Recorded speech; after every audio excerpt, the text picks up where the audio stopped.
When I got married, everyone said I was blessed. They said I had found a good man, a stable family, and a future that looked safe. But the truth is, the only thing that actually saved me was a secret I kept deep inside my heart. A secret I never told my groom, or his mother. The apartment we lived in was mine. Bought with my hard-earned money. Paid off long before I even met him, but I stayed silent, because sometimes silence is not weakness, it's strategy. And the day I got married, I didn't know that this silence would one day protect me more than any vow in that wedding hall. Our wedding was simple, beautiful. Everyone smiled. His mother hugged me and whispered, "Welcome to the family." But her smile didn't touch her eyes. I should have known. On the third day after the wedding, she walked into the apartment without knocking. She stood in the middle of the living room, looked around and said, "Not bad. Once my son redecorates this place, it will finally feel like a real home." My husband laughed and nodded. "Yeah, Mom. At least the rent is cheap." Rent. I almost choked. But I stayed quiet. I didn't correct anyone, not yet. By the end of the first week, his mother started treating the apartment like her property. She opened cabinets, threw away plates I loved, replaced my curtains with ones she liked, and told me, "You don't need privacy here. This home belongs to my son." My husband just sat on the couch scrolling his phone, not once defending me. I cooked, cleaned, and tried to adjust, but every day she pushed one step further. One night she opened the bedroom door and told me, "You should sleep in the guest room. My son needs space." My husband didn't even look at me, just shrugged. That's when I realized something was very wrong. One afternoon I overheard them whispering. I wasn't meant to hear it, but fate placed me right behind the kitchen door. His mother said, "We should transfer the apartment into your name. You're the man. She should contribute something." Contribute? The apartment was 100% mine. My husband replied, "Yeah, she'll agree. She's too soft." A slow burning heat filled my chest. Not anger, clarity. They thought I was weak. They thought I was naive. They thought my silence meant stupidity. They had no idea what I was capable of. The next morning, my mother-in-law placed a stack of papers on the table and said, "Sign these. We're refinancing the apartment into my son's name. It will secure your future." I smiled. A big, calm, dangerous smile. "Sure," I said. "But before I sign anything, let's take a look together." I opened the paper slowly, page by page. My husband leaned forward proudly, until he saw something. My name, my signature, the old deed, the fully paid mortgage, and a stamp. Owner, me, only me. His mother froze. My husband stuttered. When did you... how... I looked into his eyes and said, "Before you were even in my life." His mother's voice cracked. "Then you tricked us? You hid this from us?" I replied calmly. "I didn't hide anything. You never asked. You just assumed." Her face turned red. "You're selfish." I said, "No, I'm smart." That night my husband yelled, blaming me for embarrassing him. He said I was disrespectful, deceitful, untrustworthy. The same man who let his mother treat me like a maid. The same man who tried to steal my home. I let him scream until he tired. Then I stood up and said, "You and your mother need to pack your things." His mouth fell open. "You're kicking us out?" I nodded. "Yes, this apartment is mine, and I won't live with people who plot against me." His mother grabbed her purse and shouted, "You'll regret this." I stayed calm. "Maybe, but I won't regret removing poison from my life." They left that night. The next day, I changed the locks. The silence in the apartment felt like peace for the first time since the wedding. 3 days later, I filed for separation. My lawyer smiled and said, "Good thing the property is in your name. They can't touch it." And that was the moment everything made sense. When I got married, it didn't save me. My silence did. The secret I kept saved me. Not telling my groom or his mother that the apartment was mine. Saved me from losing everything. Today, when I sit in my living room, my peaceful, quiet, safe living room, I thank God I trusted myself. Not everyone deserves access to your truth. Sometimes silence is your strongest form of power. After they left my apartment that night, I thought things would finally calm down. I thought silence would return. Peace would settle. But people like my husband and his mother, they don't walk away quietly. They don't accept defeat. They look for ways to claw back into your life, even after you close the door on them. The very next morning, my phone rang nonstop. Unknown numbers, spam calls, blocked calls. When I finally picked up, it was his mother screaming, "You ruined my son's marriage. You destroyed our family." I replied softly, "I didn't destroy anything. I simply ended your control over me." She cursed, shouted, and threatened. I hung up and blocked her. But the storm didn't stop there. My husband began calling from different numbers, leaving messages like, "You kicked out your own husband? You embarrassed me. You'll never find another man like me. You better apologize before things get worse." I didn't respond. Not once. But the message that finally pushed me too far was when he said, "I'm coming back home. You can't stop me." Home. He still called it home. That evening, I installed a new security camera, changed the locks again, and notified the building security. I wasn't scared. I was prepared. 3 days passed. Quiet, calm, almost peaceful. Then, one night around 11 p.m., I heard banging on the door. Not knocking. Banging. His voice thundered through the hallway. "Open this door! This is my house too. Let me in." I didn't move. I didn't answer. The security camera showed him kicking the door, yelling, sweating. His mother standing behind him crying and yelling, "She stole your home! She's evil!" Stole, evil. I called the police calmly, like I was ordering a pizza. "Hello, yes. Someone is trying to break into my apartment. Yes, I am the owner. Yes, I have the deed." When the police arrived, my husband tried to act innocent. "She's my wife. She threw me out. This is my home." The officer looked at him and said, "Sir, your name is not on the deed. Legally, you can't enter without her permission." His mother lost it. She tricked him. She should give it to him. She's just a woman. He is the man. The officer turned to her and said, "Ma'am, ownership doesn't depend on gender. It depends on legal documents." I watched them both freeze. I opened the door just a little and handed the officer a folder. The deed, my ID, proof of ownership. The officer nodded and told them, "If you come back here again, it will be considered trespassing." Their faces went pale. My husband tried one last time. "Please, let's talk." I said one sentence. "You didn't want to talk when your mother was destroying my peace." I closed the door slowly, gently, and finally, permanently. The next day I met with my lawyer again. We filed for divorce formally, but then something unexpected happened. My husband filed a complaint first. He claimed I hid assets. He claimed I manipulated him. He claimed I lied about my financial status. His lawyer even wrote, "She withheld the truth about her property to gain advantage." My lawyer read the papers, looked at me and smiled. "This will be fun." She responded with, "My client bought the apartment years before the marriage. Your client has 0 rights, 0 contribution, 0 proof." And then she added something that made me laugh. "If anything, your client attempted to coerce her into giving up her property after marriage." 2 days later, his complaint was dismissed completely. But it didn't end there. His mother showed up at my workplace, in front of my colleagues, in front of my boss.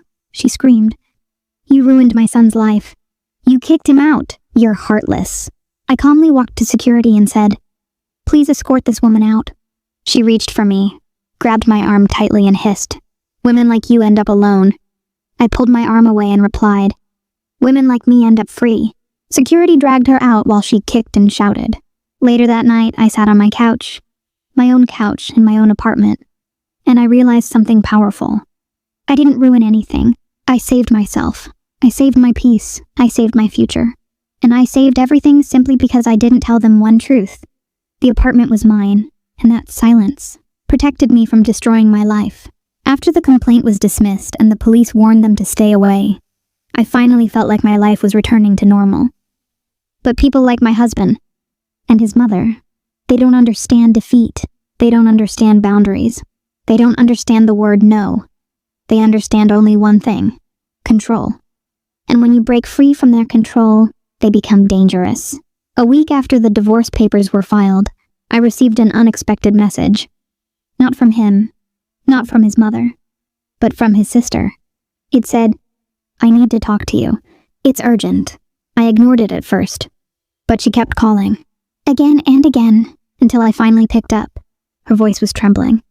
"Please, don't hang up. I need to tell you something. Something about my mother and my brother." I stayed silent. She continued, "They're planning something. Mom is telling relatives that you ruined their reputation. She wants to take revenge.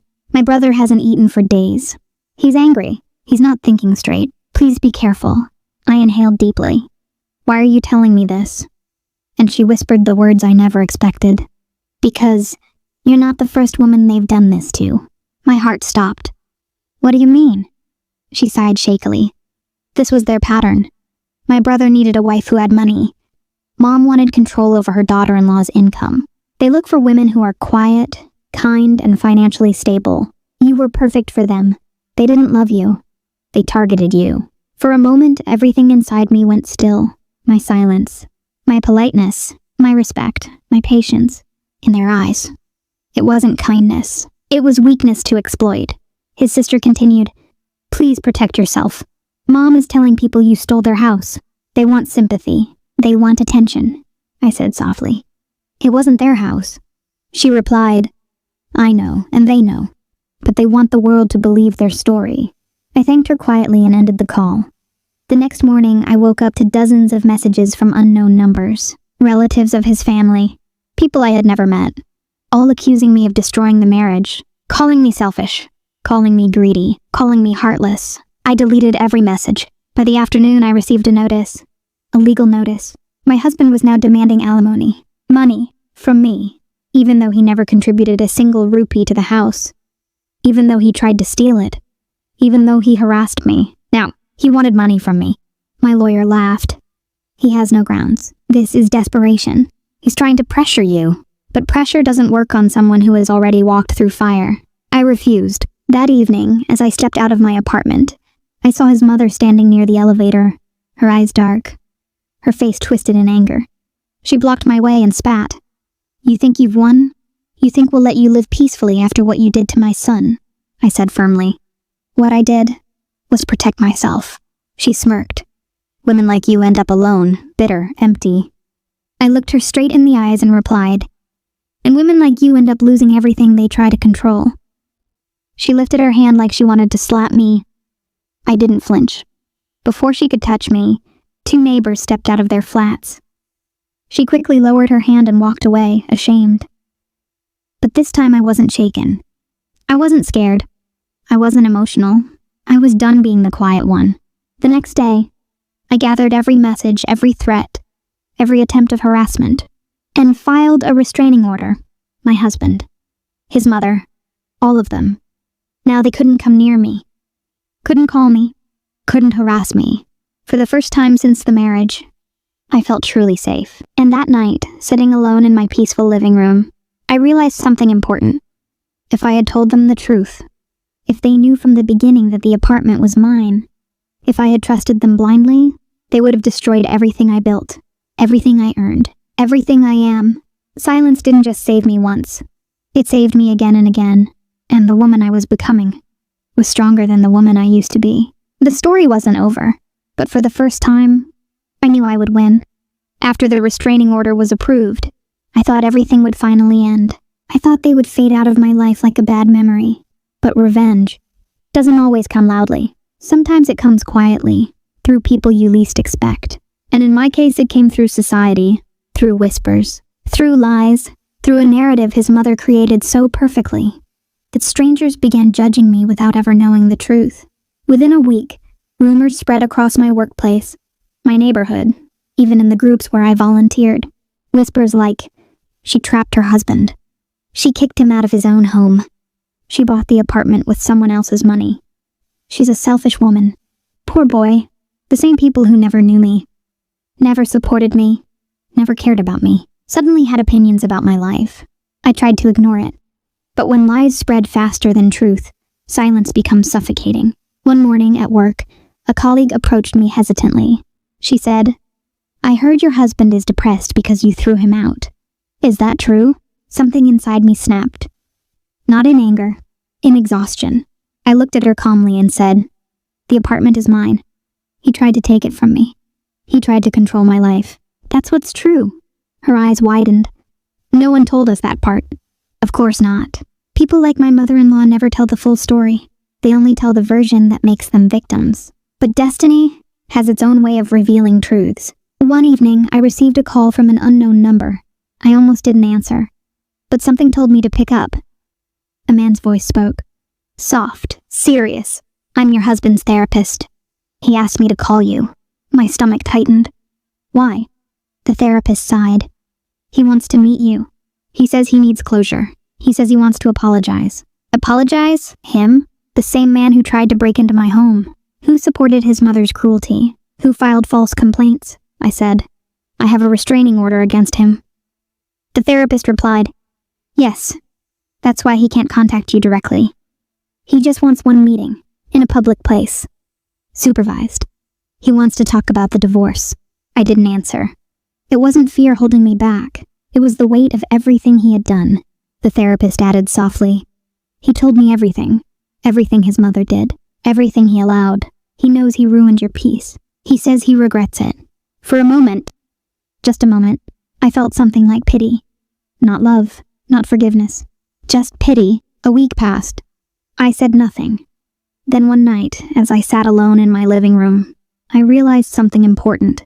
I didn't need revenge. I didn't need an apology. I didn't need closure from him, because closure is not something others give you. Closure is something you give yourself. But destiny wasn't done yet. One morning, while leaving for work, I found an envelope on my doorstep. No sender name, no address, just my name. I opened it.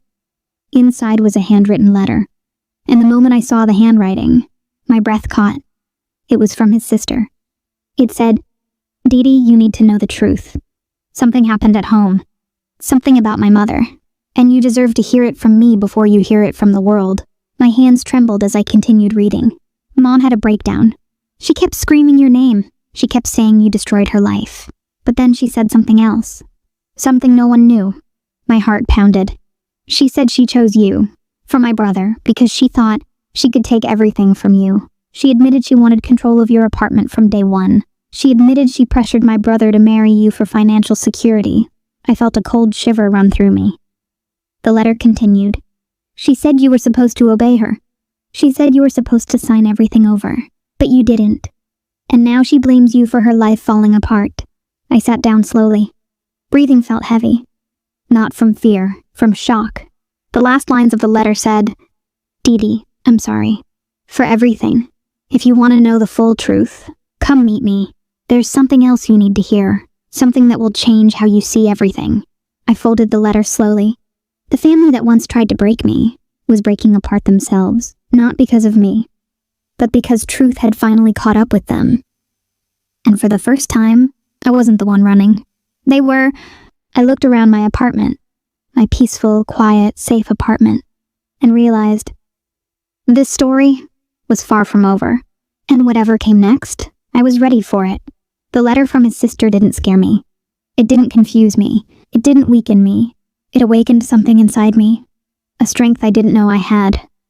A strength that comes when the truth finally steps out from the shadows.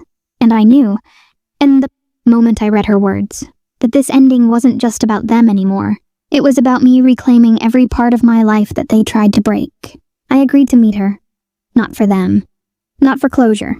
But because I wanted to hear the truth with my own ears. We met in a small cafe. Quiet, empty, neutral ground.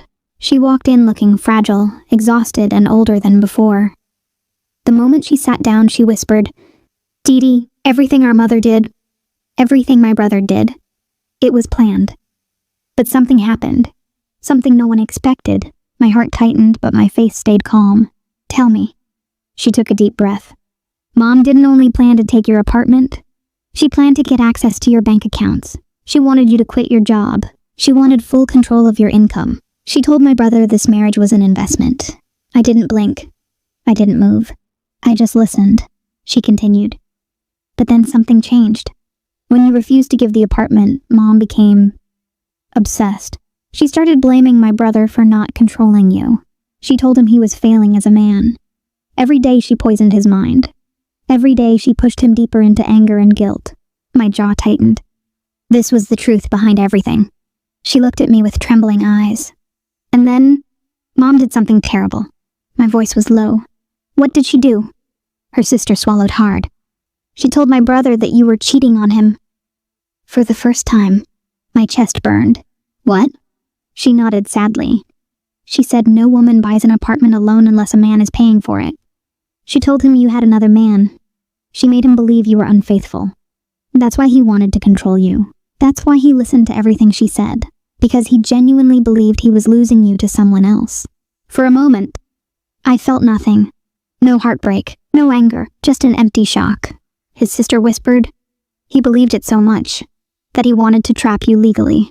That's why he pushed for the apartment transfer. He wanted to punish you while pretending to protect himself. I took a long, slow breath.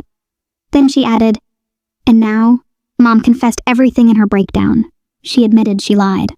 She admitted she manipulated him. She admitted she destroyed your marriage on purpose. Silence. Not the peaceful kind. The heavy kind. She reached across the table and held my hand with trembling fingers. Dee Dee, please believe me. My brother is not innocent. But he wasn't the mastermind. Mom was. She controlled him his entire life. She filled his head with poison. And now he's paying for it. He's not eating. He's not sleeping. He's blaming himself for everything. I pulled my hand away gently and said, he didn't need his mother's poison to choose silence. He didn't need her lies to treat me like I didn't matter. He didn't need manipulation to watch me suffer. Her eyes softened with sadness. You're right, she whispered.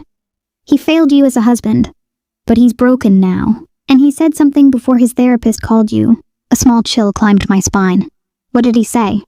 She breathed deeply and said, he said, I wish she had told me the apartment was hers from the beginning. Maybe then I would have respected her.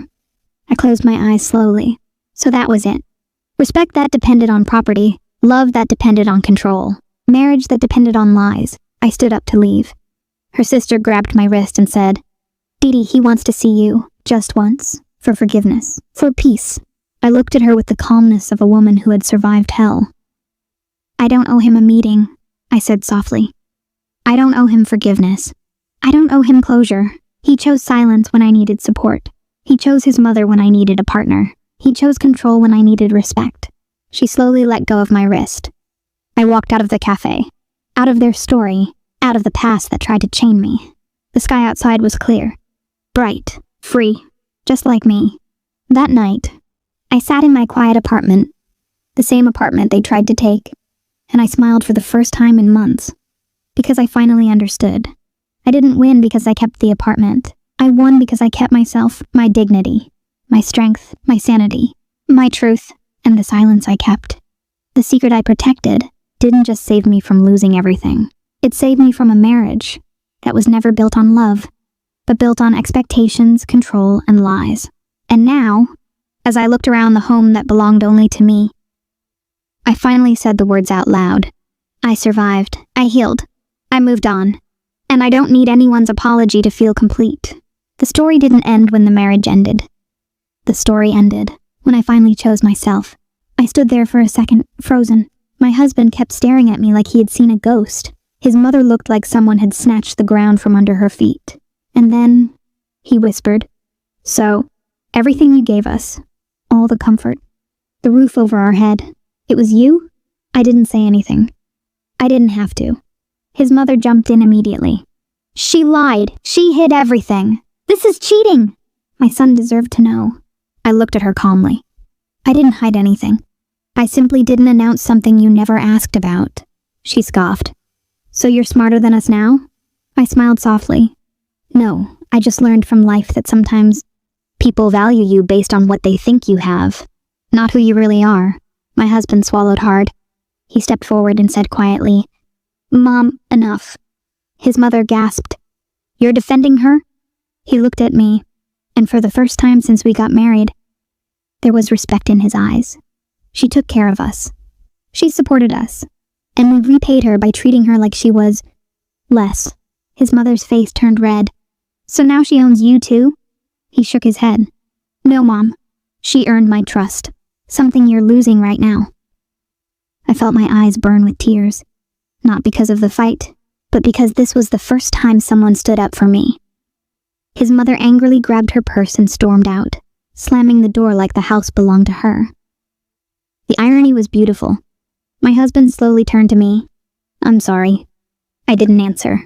I just walked to the balcony, letting the cold breeze hit my face. He followed me and whispered, Please, don't shut me out. I want to fix this. I want to deserve this home and deserve you. I finally looked at him and said, words are easy. Let me see your actions. He nodded. Then give me the chance. And for the first time, I did. But I still didn't trust him completely. Not yet, because secrets reveal people. And mine had just revealed everything. My husband was already in the kitchen, cooking breakfast. Not just for himself. For me. He looked nervous, like a student waiting for exam results. I made pancakes, the way you like them. I didn't smile, but I didn't stop him either. He gently placed the plate on the table.